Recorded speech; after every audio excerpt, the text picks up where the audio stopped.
Assalamualaikum warahmatullahi wabarakatuh. Nama saya Zanabila dari KR 4101B. Di sini saya akan menjelaskan tentang kerangka penelitian yang sudah saya buat untuk memenuhi tugas UTS pada mata kuliah Studio 8 yang berjudul Pengolahan Limbah Tule menjadi Produk Fashion. Pertama, ada fenomena. Isu lingkungan semakin hari semakin memburuk. Banyak yang belum sadar akan hal tersebut. Namun, secara sadar atau tidak sadar, kita sebenarnya sudah merasakan secara perlahan. Ada banyak faktor yang mempengaruhi rusaknya lingkungan. Salah satunya itu limbah. Limbah merupakan sisa hasil produksi yang tidak memiliki nilai jual, dan kebanyakan limbah tidak diolah sehingga menjadi tumpukan sampah.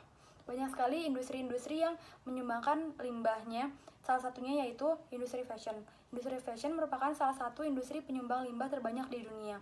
Menurut data dari Ellen MacArthur Foundation, limbah bisnis busana di dunia mencapai 500 miliar US dollar per tahunnya, atau setara dengan 7,1 triliun. Ditambah lagi dengan gaya hidup konsumtif masyarakat yang semakin berkembang mendorong maraknya fast fashion yang semakin pesat. Menurut Sarah Sack di dalam artikel yang berjudul Fashion adalah industri paling banyak menghasilkan polusi di dunia, mengatakan bahwa sejak tahun 2000 hingga sekarang, data produksi busana sedunia tercatat meningkat 2 kali lipat. Rata-rata konsumen membeli baju, celana, atau jaket lebih dari 60% setiap tahunnya dibanding pada tahun-tahun awal abad 21. Selanjutnya ialah data. Dari data-data yang sudah saya kumpulkan melalui studi literatur dan hasil observasi menunjukkan bahwa Indonesia juga cukup andil dalam penyumbangan limbah tekstil ini, karena kebanyakan industri fashion di dunia itu memproduksi produknya itu di negara-negara yang upah buruhnya itu rendah, contohnya Indonesia. Pada poin 1, menurut data subsektor fashion dalam industri kreatif di Indonesia, 24,42% dari seluruh tenaga kerja aircraft dengan jumlah 4.130.000 berada di peringkat 2. Lalu 15% dari jumlah keseluruhan usaha di sektor aircraft dengan jumlah perusahaan 1.230.988 berada di peringkat 2. Selanjutnya poin 2. Dari hasil observasi lapangan yang telah dilakukan di daerah Cigondewa, Bandung Selatan, bahwa banyak ditemukan tumpukan limbah kain yang diperjualbelikan, dan jenis kain juga sangat beragam.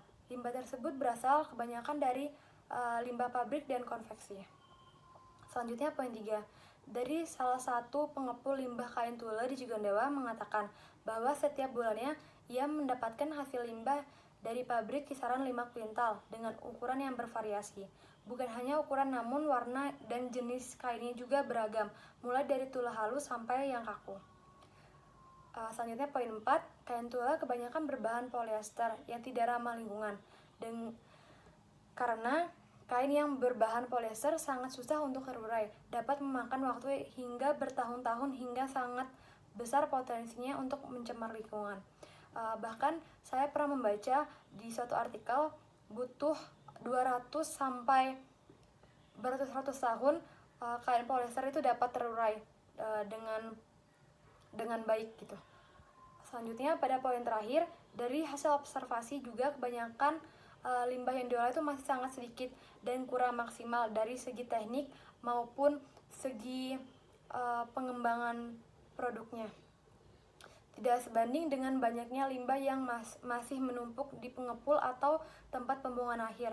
Jadinya sumber daya manusianya tidak seimbang dengan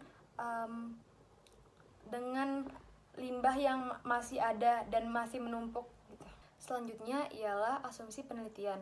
Melihat dari fenomena dan data yang sudah didapatkan, mengasumsikan bahwa perkembangan limbah akan terus berkembang jika kita tidak bisa mengolahnya dengan benar.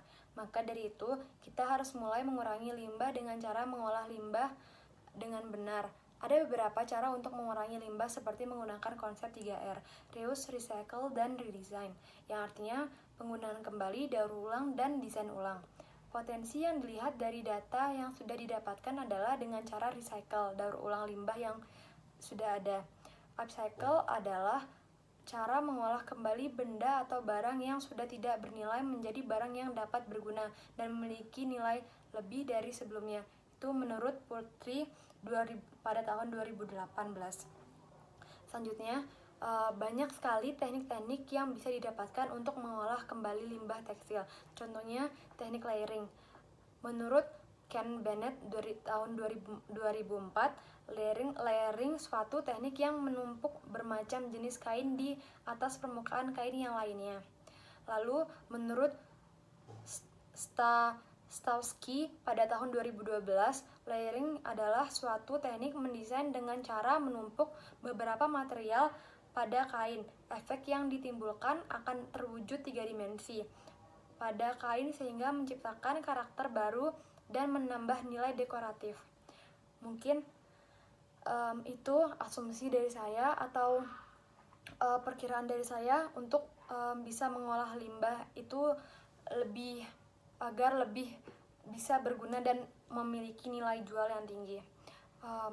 Mungkin cukup sekian dari saya, kurang lebihnya mohon maaf. Assalamualaikum warahmatullahi wabarakatuh. Assalamualaikum warahmatullahi wabarakatuh. Nama saya Feby Oktavianti dengan NIM 16051700051. Di sini saya mau memenuhi ujian tengah semester dengan membahas topik TA yang berjudul pemanfaatan kain katun sisa limbah konveksi dengan menggunakan teknik surface design. Fenomena yang saya temui berasal dari industri fashion di Indonesia yang mengalami perkembangan karena masyarakat saat ini lebih aware terhadap penampilan, maka mereka membutuhkan produk-produk fashion baru untuk menunjang penampilannya. Maka industri fashion terus memproduksi untuk memenuhi permintaan pasar. Salah satu jenis kain yang diminati sampai saat ini yaitu kain katun. Kain katun memiliki karakteristik yang lembut, breathable dan tidak panas ketika digunakan. Dari meningkatnya produksi produk fashion ini, maka akan ada dampak terhadap lingkungan. Salah satunya dari limbah sisa produksi. Maka perlu penanggulangan untuk mengatasi limbah tersebut agar tidak berdampak buruk terhadap lingkungan, dan limbah tersebut perlu dimanfaatkan menjadi sesuatu yang memiliki nilai. Kemudian dari data yang saya temukan, dari data observasi, saya menemukan dari 3 tempat konveksi di Soreang, jika digabung dalam 1 bulan mereka dapat menghasilkan 260 kg bahkan bisa lebih limbah kain dengan ukuran dan jenis kain yang bermacam-macam. Kemudian saya menemukan artikel dari pemerintah Provinsi Jawa Barat pada tahun 2012 bahwa hampir 80% penduduk di kawasan Soreang bermata pencaharian dari konveksi.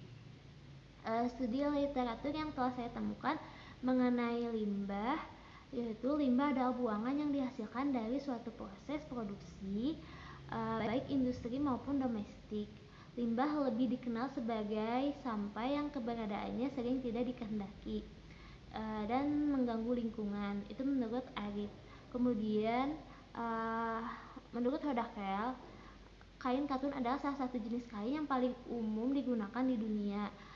Tekstil ini chemical organik yang berarti tidak mengandung senyawa sintetis apapun.